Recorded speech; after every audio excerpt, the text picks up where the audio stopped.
In this video, I'll show you how to solve the ALEKS problem called solving a proportion of the form a over x plus b equals c over x.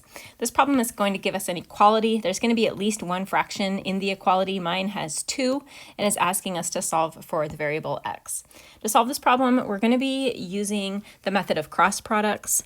The method of cross products tells us that if we have 1 or 2 fractions in an equality like this, a over b equals c over d, we can rewrite that as the numerator of one fraction times the denominator of the other equal to the numerator and denominator, almost got that wrong, the numerator and denominator of the other fraction. So we're going to take those two terms, multiply them by each other, and then take these two terms and multiply them by each other. And this makes it a lot easier to solve because it's not in fraction form.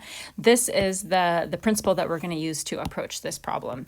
I'm going to rewrite the problem that has been given to me, negative 8 over x equals negative 24 over x plus 4. And the first thing that I'm going to do is apply this method of cross products. So that means I'm going to take these two terms and multiply them by each other.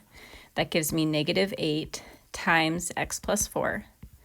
And that is going to be equal to these two terms multiplied by each other, negative 24x. And now that it's not in fraction form, it's a lot easier to deal with, and our goal is just to work on isolating the x variable. So I think the next thing that I want to do, recognizing that both sides of my equation have the negative symbol, I'm going to just sort of symbolically divide by negative 1, and that allows me to get rid of the negative sign on both of those sides. I think the next thing that I would like to do, recognizing that 8 divides into 24, I think I'm going to divide both sides of this equation by 8.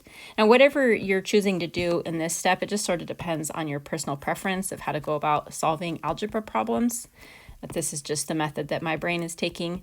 So left side of the equation, because the 8's cancel out, the left side of the equation is x plus 4, and the right side of the equation is 3x, because 24 divided by 8 gives me 3.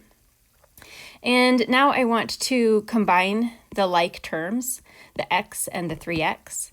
I'm going to do that by subtracting both sides of the equation by x. And that gives me, on the left side, I have 4, and on the right side, I have 3x minus x, which is 2x.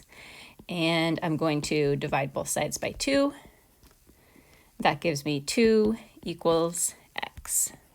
Now, if you're uncertain, if you don't feel comfortable or confident with your algebra, you can always take this number and plug it back into the original equation, and we could try that.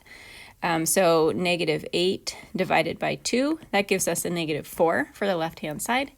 And on the right-hand side, negative 24 over 2 plus 4. I'm just plugging in 2 as the value of x. Negative 24 over 6 is negative 4.